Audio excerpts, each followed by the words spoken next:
capítulo 1, vamos a leer versículo 15, 1 de Efesios 15, 1 de Efesios 15 en adelante. Ya esto lo prediqué la vez pasada, no me estoy olvidando que prediqué y estoy repitiendo la predicación.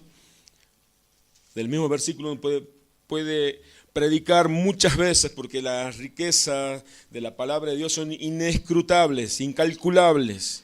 Dice así la palabra del Señor en Efesios 1:15, por esta causa, decía el apóstol Pablo, también yo habiendo oído de vuestra fe en el Señor Jesús y de vuestro amor para con todos los santos, no ceso de dar gracias por vosotros, haciendo memoria de vosotros en mis oraciones. La oración del apóstol Pablo para la iglesia, la oración del predicador para la congregación y la voluntad de Dios es la siguiente: para que el Dios de nuestro Señor Jesucristo, el Padre de gloria, os dé espíritu de sabiduría y de revelación para el conocimiento de Él, alumbrando los ojos de vuestro entendimiento para que sepáis cuál es la esperanza a que Él os ha llamado y cuáles las riquezas de la gloria de su herencia en los santos, y cuál la supereminente grandeza de su poder para con nosotros, los que creemos según la operación del poder de su fuerza.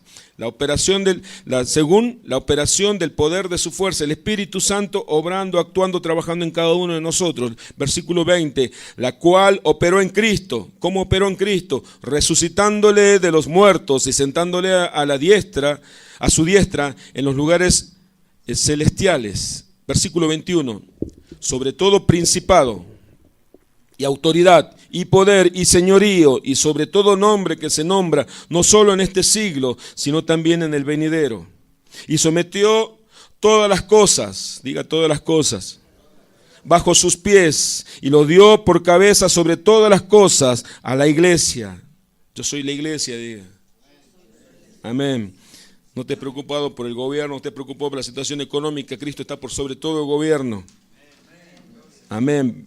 23, la cual es su cuerpo, la plenitud de aquel que lo llena todo en todo. Nosotros hoy formamos parte del cuerpo de Cristo aquí en la tierra.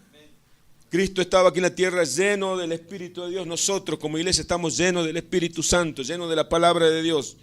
Amén. Esa es la posición de la iglesia en Cristo. Esa es la posición de la iglesia en Cristo. Amén. Bien, era la introducción. Vamos a la palabra. Capítulo 2. Antes que lea el capítulo 2, yo compartí esto el miércoles. Quiero compartirlo con mis hermanos hoy. No va a ser el mismo mensaje. Los que vinieron el miércoles, tranquilos, no van a ser el mismo mensaje. ¿Cuántos reconocen que Jesucristo es nuestro Señor y Salvador? Levante su mano. Amén. Ya el infierno vio que usted pertenece a Cristo, entonces sabe que es propiedad de Cristo. El diablo no pone la mano en la propiedad de Cristo. Así como nadie pone la mano en nuestra propiedad. Lo que es nuestro, nadie pone la mano en mi celular si yo no le autorizo. Nadie pone la mano en un hijo de Dios si Dios no lo autoriza. Somos propiedad de Cristo, sellado por el Espíritu Santo de Dios. Amén. Cristo es nuestro Señor y Salvador. Él es nuestro Salvador. Y esta pregunta tan básica puede parecer quizás a muchos de los hermanos. ¿Qué significa Salvador? Que Él nos salvó. ¿De qué nos salvó? De la condenación eterna. Cuando nosotros conocemos de qué nos salvó Cristo, se potencia, se valora, se glorifica, se toma más conciencia de la salvación. Yo les decía a los hermanos el miércoles, hoy quiero tomar el mismo ejemplo. Si alguien fue sanado de una enfermedad terminal y todos los médicos quizás le dieron noticias o le dio un diagnóstico de que no había solución para la enfermedad, pero viene una persona, yo tengo la solución para una enfermedad, y esa persona es sanada, el que fue sanado seguramente va a estar muy agradecido con su sanador. ¿Estamos de acuerdo o no sé? Pero si esta persona, el mismo ejemplo, que estaba enferma con una enfermedad terminal e incurable, nunca supo que estuvo enferma y viene el sanador, la sana, entonces no va a tener gratitud hacia su sanador, porque si de qué tengo que agradecerle, ¿sí? ¿Qué hizo? La iglesia tiene que conocer de qué nos salvó el Señor, para que nuestra adoración, nuestra gratitud se magnifique y podamos adorarle con entendimiento y agradecerle con total entendimiento de que nos salvó el Señor.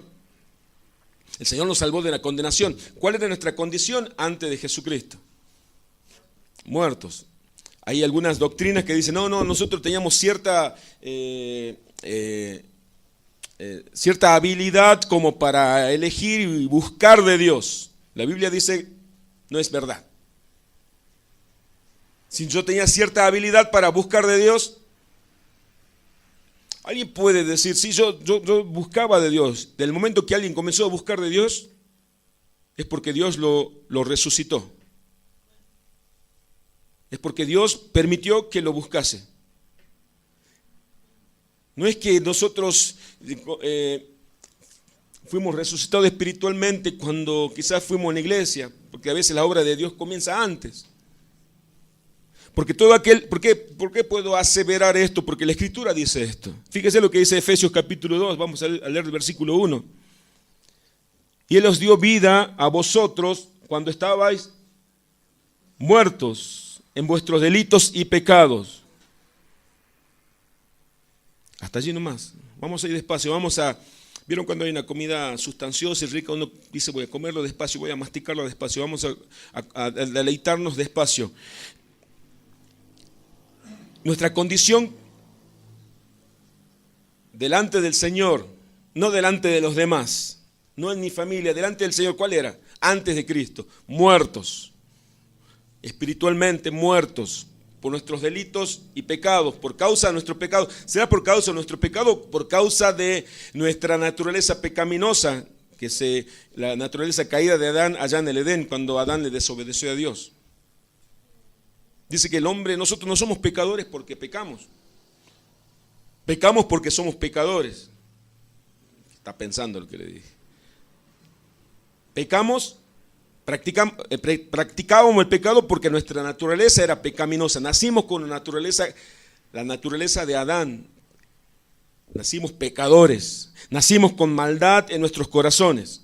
Nosotros ante Dios estábamos muertos por causa de nuestra naturaleza de pecado.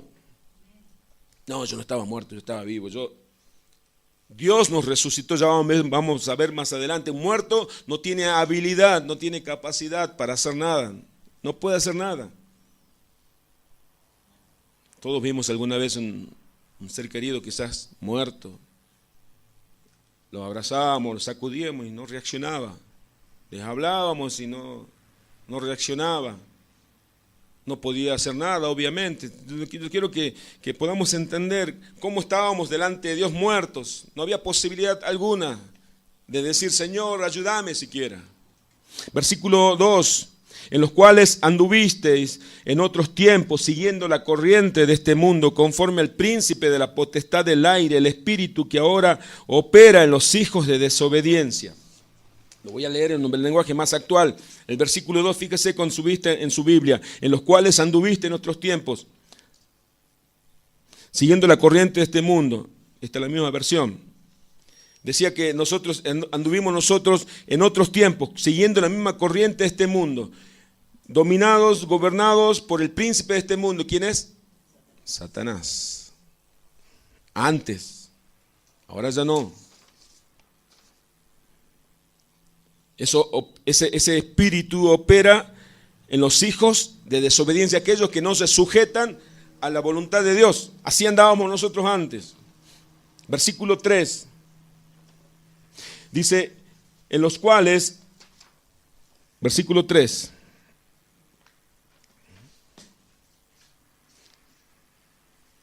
Entre los cuales también todos nosotros vivimos en otros tiempos en los deseos de nuestra carne, haciendo la voluntad de la carne y de los pensamientos. Y éramos por naturaleza hijos de ira, lo mismo que los demás. Acá tengo la otra versión. Todos vivíamos así en el pasado, siguiendo los deseos de nuestra... Estoy leyendo el versículo 3 en otra versión. Siguiendo los deseos de nuestras pasiones y la inclinación de nuestra naturaleza pecaminosa, por nuestra propia naturaleza, éramos objeto del enojo de Dios igual que todos los demás. Dice en el versículo 3 que nosotros éramos hijos de ira.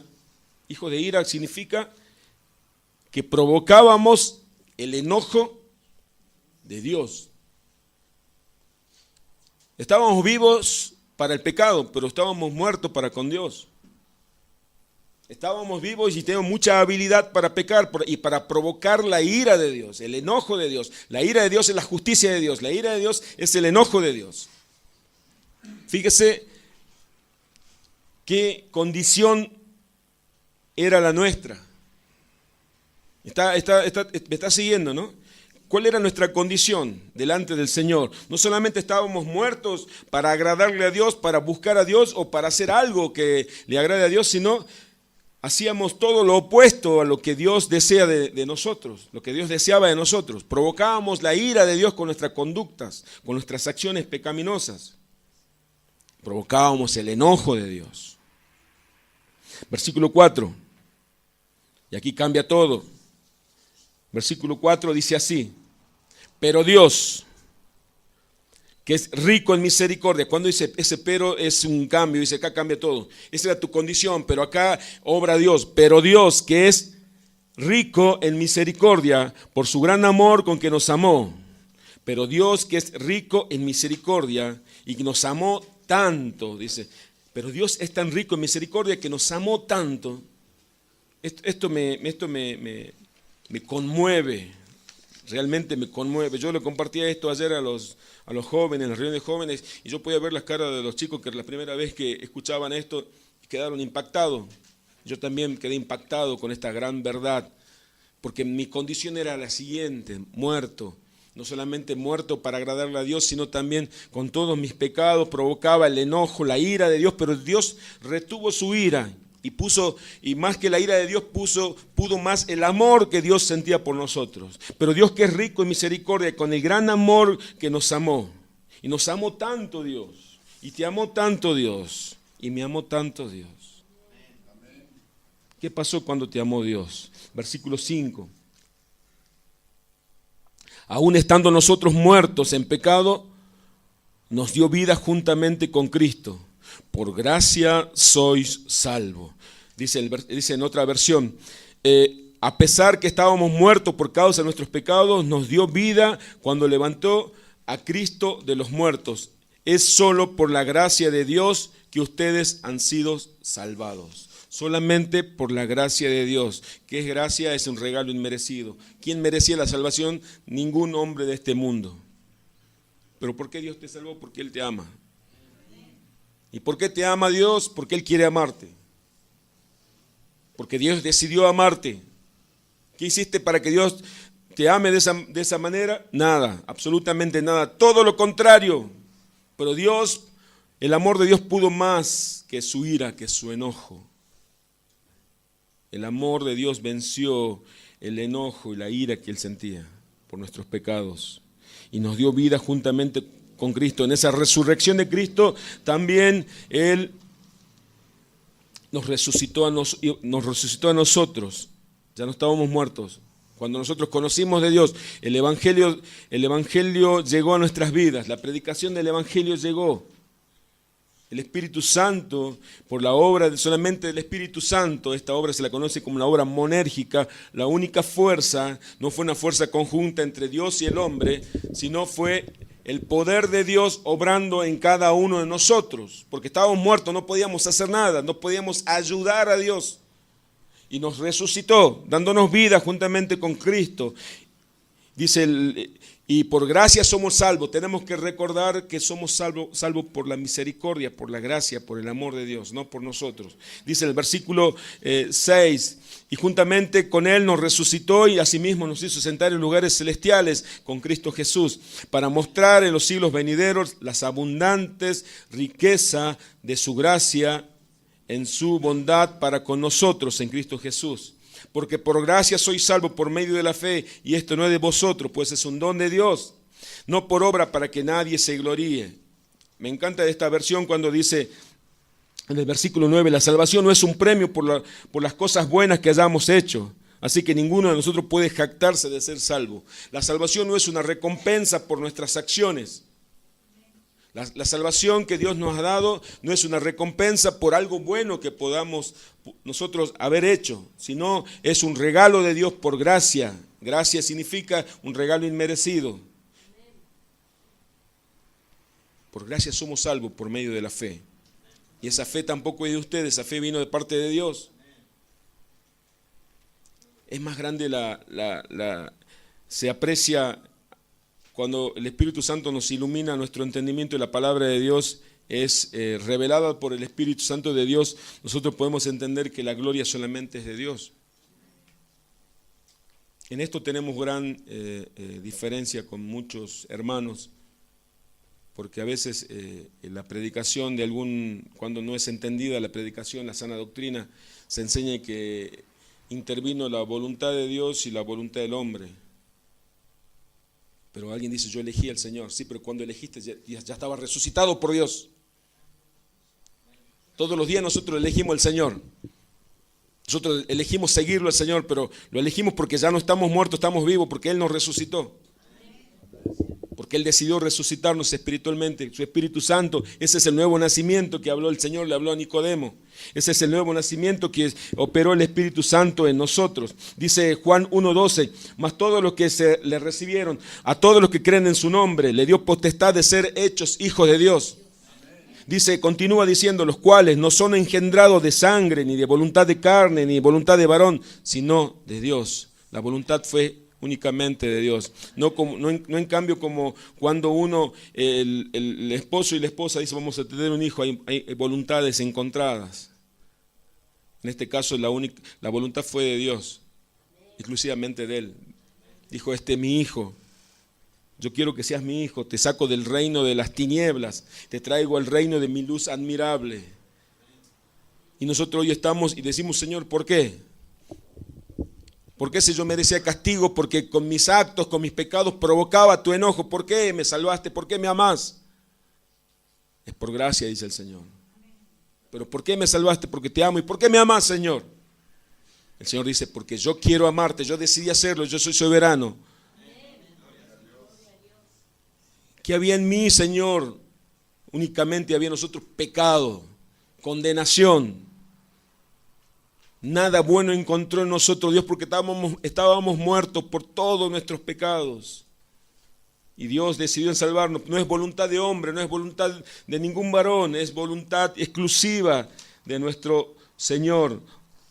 Todos los que recibieron, los que creen en el nombre de Jesús, el Señor le dio potestad de ser hechos, llamados hijos de Dios. Estábamos muertos. Y dijo el Señor, le dijo en una oportunidad a la hermana de Lázaro, yo soy la resurrección y la vida. Y el que cree en mí, aunque esté muerto, vivirá. Nosotros vivimos, resucitamos.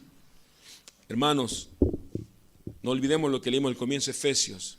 Dice la Escritura, Pablo oraba al Señor, le clamaba al Señor para que la iglesia tenga una revelación profunda de Dios, y le decía que los hermanos puedan apreciar la riqueza de la herencia que Dios depositó en nosotros, sus santos. ¿Cuál es esa riqueza? Esa riqueza no es material. La riqueza es que el Espíritu Santo de Dios está en nosotros. El mismo poder que operó en Jesús para resucitarle de los muertos está en la iglesia.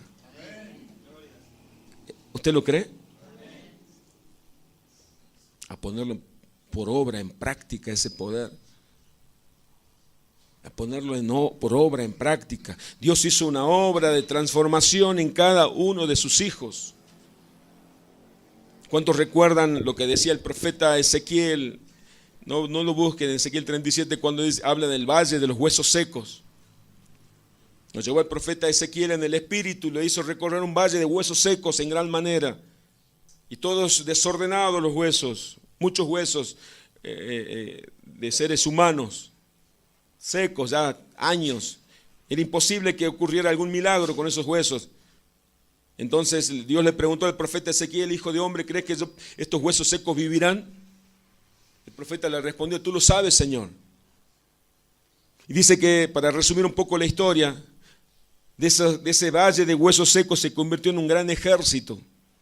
De lo que no era nada, convirtió a ser un ejército de Dios. Esa era una profecía de la iglesia del Señor. Dice de la casa de Israel. El Israel de Dios hoy es la iglesia. El Sión de Dios es la iglesia. El Israel como nación era un prototipo de lo que Dios iba a hacer con la iglesia. Personas sin vida, que nadie daba nada por ellos, huesos secos, con el poder de Dios, con el soplo del Espíritu Santo trayendo vida. Lo que era hueso, después fue cadáver, se convirtió en un ejército viviente. Esa es la iglesia, esa éramos nosotros. Nadie daba nada por nosotros. Nadie creía en nosotros. Es por eso que delante de Dios dice, Dios decidió que fuera de esta manera la salvación, que no intervengamos nosotros con nuestras acciones, para que nosotros delante del Señor no nos gloriemos.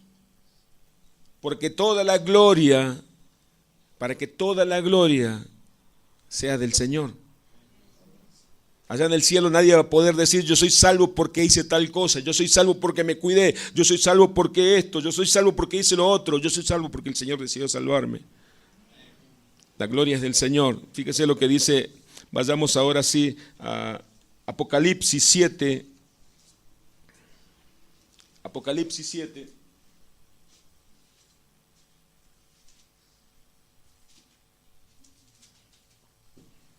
Apocalipsis capítulo 7, versículo 9. Apocalipsis 7, versículo 9. El último libro de la Biblia.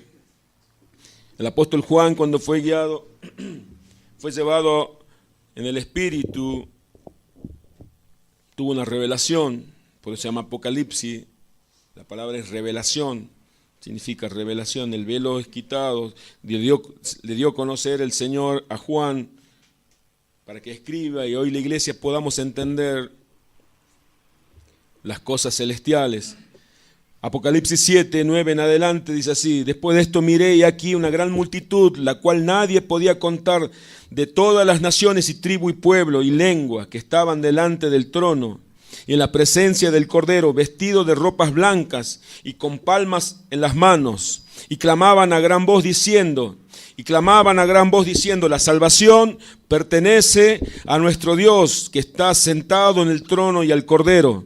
Y todos los ángeles estaban de pies alrededor del trono y de los ancianos, de los 4 seres vivientes, y se postraron sobre su rostro delante del trono y adoraron a Dios. Y le preguntó después Juan, ¿de quiénes son estos? Esos son los que lavaron sus ropas, los que salieron de la tribulación, lavaron sus ropas con la sangre del Cordero. ¿Quién eran esos? De todo pueblo y nación, de toda lengua, de todo pueblo y nación. ¿Quién son esos los que están ahí? Es la iglesia del Señor. Es la iglesia del Señor. ¿Y qué decía la iglesia del Señor en el cielo? La salvación es del Señor, pero yo también aporté algo, ¿no? La salvación es del Señor. La salvación pertenece a nuestro Dios, que está sentado en el trono y al Cordero. La iglesia tiene que entender, tenemos que entender, hermano, al entender esto vamos a poder nosotros descansar en el Señor.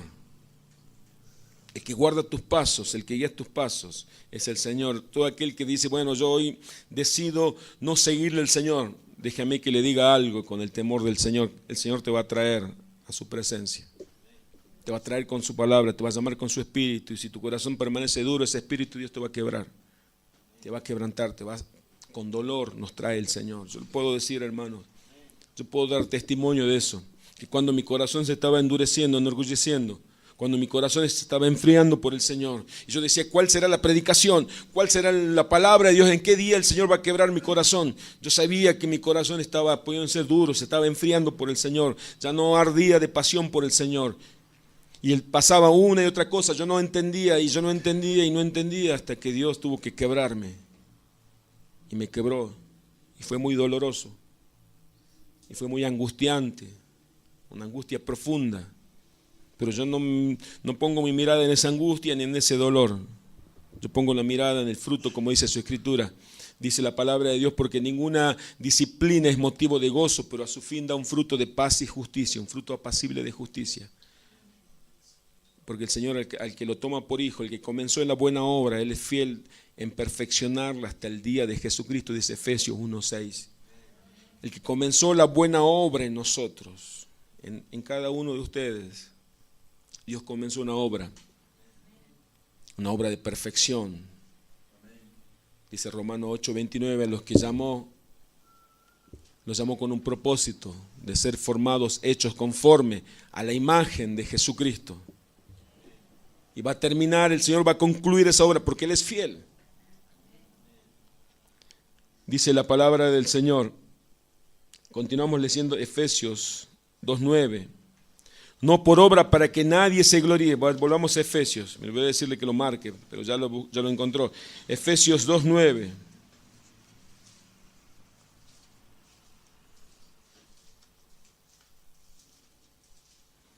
Efesios 2:9.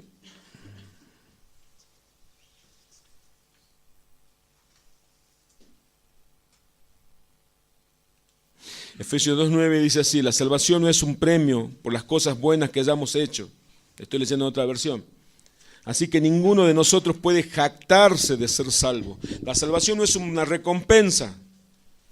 Dice en la versión que usted está leyendo, dice, no por obra para que nadie se gloríe. La salvación no es un premio, no es una recompensa que hayamos hecho, que hayamos recibido nosotros por algo que nosotros hayamos hecho, sino la salvación es no por obra, sino es por gracia, para que nadie se gloríe, para que nadie se jacte, para que nadie se enorgullezca, para que nadie diga fue porque yo hice esto, yo hice lo otro. La salvación completamente, esa obra maravillosa es de Dios.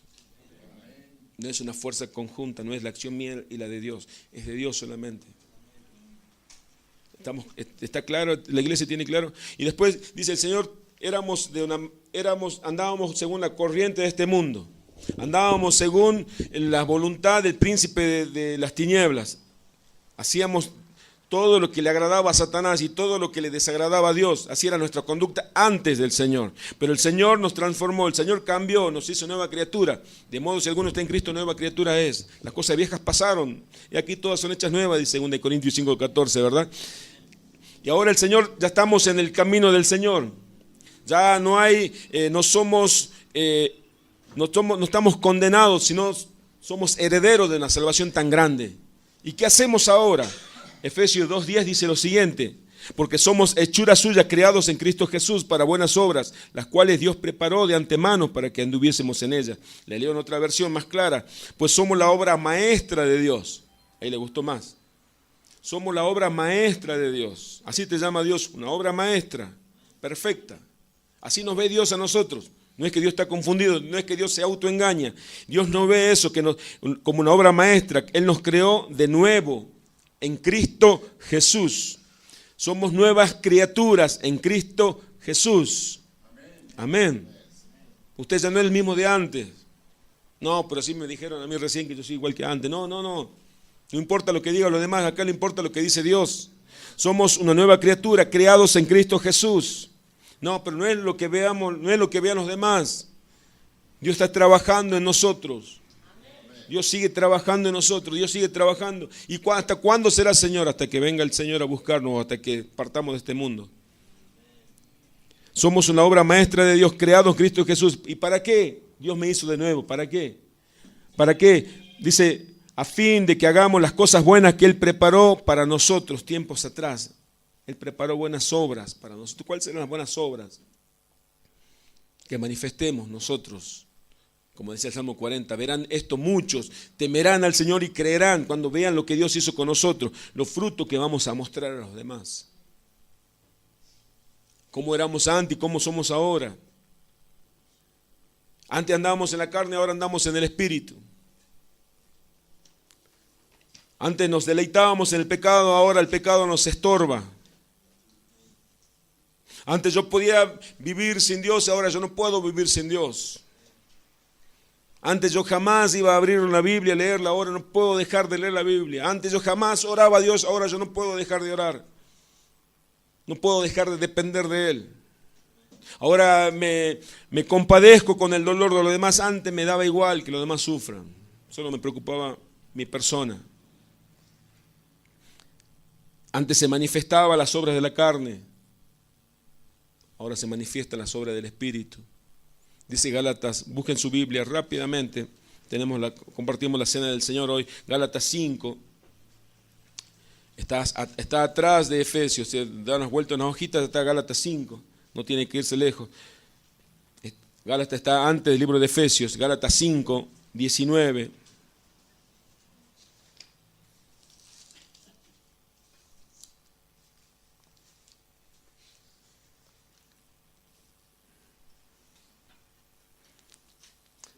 Acá nos muestra cómo éramos antes y cómo somos ahora. Antes usted era así, le voy a leer Gálatas 5, 19, antes éramos nosotros así. Las obras de la naturaleza, le leo en otra versión.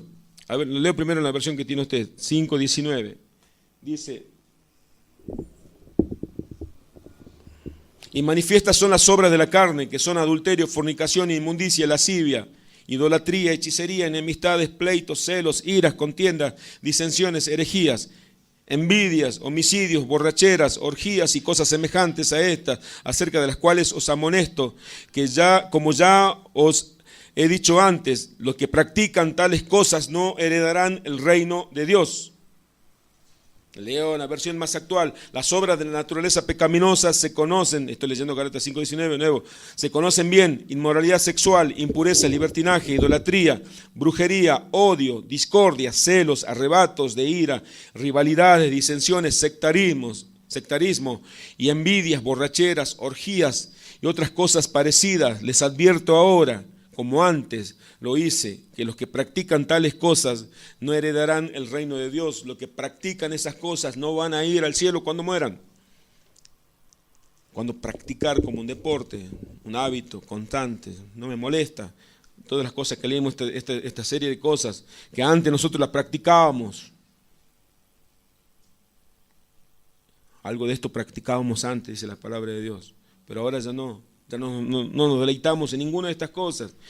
No nos deleitamos en borracheras, no nos deleitamos en perversiones sexuales, ya nos deleitamos en enojo, en celo, en discordia, en arrebato de ira, en rivalidad, en sectarismo, en brujería, en hechicería, en manipular a los demás. Ya no nos deleitamos en eso. Ahora nosotros, ¿cómo andamos? Gálatas 5:22 a continuación. En 5:22 de Gálatas dice así: mas el fruto del Espíritu es amor, gozo, paz, paciencia, benignidad, bondad, fe, mansedumbre, templanza. Contra tales cosas no hay ley. Dice el 24, pero los que son de Cristo han crucificado la carne con sus pasiones y deseos. Hasta allí nomás. Ahora la iglesia tiene que manifestar estos frutos. Tengo que fructificar. ¿Qué será la fructificación? Que los demás vean mi prosperidad, que los demás vean, que vean que la Biblia nos dice, el fruto del Espíritu tiene 9 virtudes, que son, le leo en la versión más actual: amor, alegría, paz, paciencia, amabilidad, bondad, fidelidad, humildad y dominio propio. Eso tiene que ver de nosotros. En eso glorificamos a Dios. Procuremos fructificar. Hermanos, propóngase usted delante del Señor en fructificar y que no evidenciar las obras de la carne, sino evidenciar la obra, el fruto del Espíritu. Porque Dios nos salvó. Jesucristo murió en la cruz por nosotros. Nos sacó de muerte a vida. Nos sacó de condenación a salvación. Porque Él decidió hacerlo. Y ahora sí, nuestra responsabilidad, lo que antes era solamente una acción única de Dios, ahora es una acción conjunta. Ahí sí hay una fuerza conjunta, que es Dios puso de su Espíritu en nosotros. Nosotros tenemos que procurar estar en comunión con el Espíritu Santo de Dios para la santificación de nuestras vidas. Dice que el Espíritu Santo es poderoso, leímos en Efesios 1. Es poderoso, que tiene tanto poder que resucitó a Jesús de los muertos. Ese Espíritu Santo está en usted. Amén. Ese Espíritu Santo lo va a ayudar a vencer las tentaciones de la carne. ¿Usted lo cree o no? Yo lo creo, yo lo comprobé. Dice que nosotros hacemos morir las obras de la carne. no con psicología, no con reprensión, no con está prohibido, sino hacemos morir las obras de la carne con la obra del Espíritu, por medio de la obra del Espíritu Santo de Dios. Hermanos, una vez me invitaron en una reunión que hacíamos en un barrio, alguien me pidió oración por un familiar que tenía un problema de alcoholismo. Yo siempre desde que fui a la iglesia decía que el alcoholismo era un espíritu de borrachera. El espíritu de borrachera sale en el nombre de Jesús. Y la Biblia me dice que el espíritu de borrachera, no hay espíritu de borrachera, sino la borrachera es una obra de la carne. Dice en Romanos 8 que se hace morir la obra de la carne por medio de la obra del Espíritu de Dios. Cuando el Hijo de Dios, el creyente, el que fue redimido por la sangre del Cordero, todavía sigue en una de estas prácticas carnales, no es que tenga un demonio dentro. Lo que tiene dentro es un hábito en la carne. ¿Y cómo se lo saca ese hábito en la carne? ¿Reprendiendo a la borrachera? No. Estando más en comunión con el Espíritu de Dios.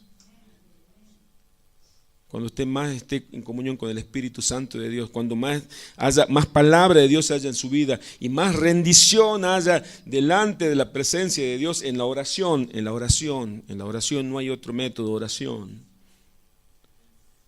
La transformación no lo va a hacer usted, lo va a hacer el Señor.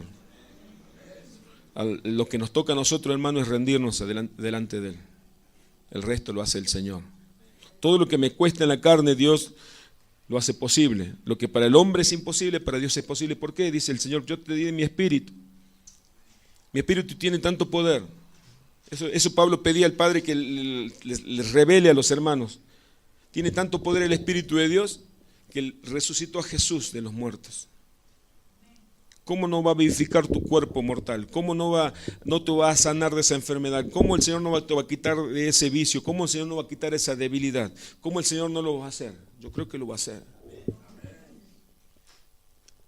En este tiempo vi muchos casos de jóvenes, siempre he visto, pero en este tiempo es más común ver casos de los jóvenes que están en el tema de las drogas. Y muchas iglesias con muy buena intención quizás tienen centros de rehabilitación donde se lo desintoxica, está todo perfecto, pero ¿sabe dónde está la falla? Cuando el que está padeciendo ese flagelo tiene que tener un encuentro personal con Dios. Porque la Escritura dice, yo creo lo que dice la palabra de Dios, lo que dice en Romanos 8, que nosotros vamos a hacer morir las obras de la carne por medio de la obra del Espíritu Santo. Porque el Espíritu Santo es el que vivifica nuestros cuerpos, nuestro espíritu. El Espíritu Santo es el que levantó a Jesús de los muertos, es el que tiene poder, es el que la iglesia está dotado por el Espíritu de Dios. ¿Usted cree, hermano, eso? ¿Usted cree que el Espíritu Santo puede transformar y cambiar aún la vida de nosotros? Yo sé que hay papás, mamás acá que piden por sus hijos, por su esposo, por su esposa, por un ser querido. Se ha perdido esa fe en el poder del Espíritu de Dios. Por eso le leí primero Efesios y después leí Efesios 2 cuando dice cómo estábamos nosotros muertos.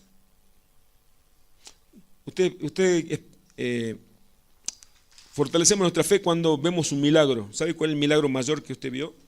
La transformación de su propia vida. ¿Cómo era antes usted y cómo es ahora? Si Dios tuvo poder para cambiar a un ser tan perdido como lo era yo creo que Dios tiene poder para hacer mucho más con los demás. Usted tiene que fortalecer su fe y pensar cómo era yo antes, cómo soy ahora en el Señor. Dios me cambió a mí, Dios lo cambió a usted. Dios puede cambiar, transformar a esa persona por la cual usted está pidiéndole. Creamos en eso, nos mantengamos firmes en eso, no perdamos la fe, glorifiquemos a Dios. Le vuelvo a repetir el consejo, hermanos, busquen más de Dios, oren, tengan la práctica de oración en su casa, separen un tiempo para orar y para buscar de Dios. Seamos ordenados. Yo lo otra vez hablaba con mi esposa, a veces el tiempo, no tenemos tiempo, a pesar de que ahora estoy dedicado tiempo completo con el Señor, a veces no tenemos tiempo por otras actividades. Tenemos que separar un tiempo para orar. De tal hora, no, esta hora es dedicada para el Señor, en nuestra agenda tiene que estar el Señor en primer lugar. Este tiempo lo dedico al Señor. Estas horas es para el Señor. Las primeras horas del día es para el Señor.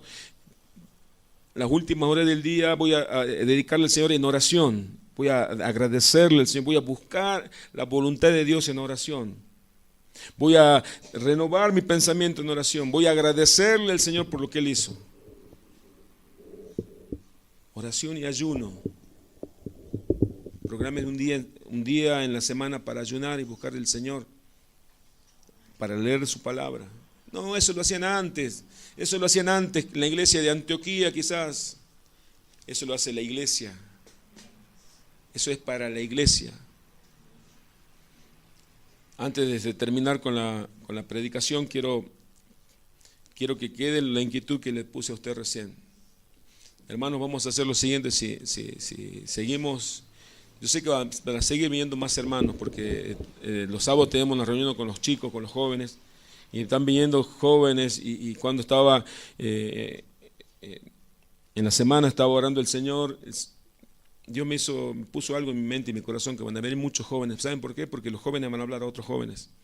Y ayer hablando con los chicos, con una de las chicas que está viniendo, dice, ya invité a dos amigas mías que iban a venir, pero no sé por qué no vinieron. Yo no le dije nada que inviten a otros. El Señor mismo, ella en su corazón sintió la necesidad de invitar a otros. Yo sé que van a venir muchos, porque usted está orando también por eso. Hay un grupo de hermanos que están orando por eso. Así que tenemos que ampliarnos, tenemos que extendernos, tenemos que irnos a otro lugar. El segundo paso que vamos a dar es ir más al fondo. Allá tenemos un lugar. Si todavía no está la puerta, no está el techo, no sé, pero vamos a ir lo mismo. El Señor va a proveer mientras caminamos, mientras andamos. Pero vamos a ir, si hace frío, vamos a poner una estufa, un caloventor, pero vamos a estar más cómodos. Porque si vienen más personas, ¿dónde van a entrar? ¿Qué van a hacer? A mí me pone incómodo por ahí los hermanos que no están cómodos. Si usted está cómodo, yo estoy cómodo también. Tenemos que andar por fe. ¿Qué dice en Isaías? Extiende el sitio de tu tienda, alarga las cuerdas y clavas las estacas. O sea, le decía a Israel, amplía tu mente, porque nuestro Dios es grande. Amplía tu mente para creerle a Dios. ¿Hasta dónde llega tu fe? Eso es lo que siento que Dios me dice. Es recurrente ese mensaje, esa palabra en mi corazón. ¿Hasta dónde llega tu fe?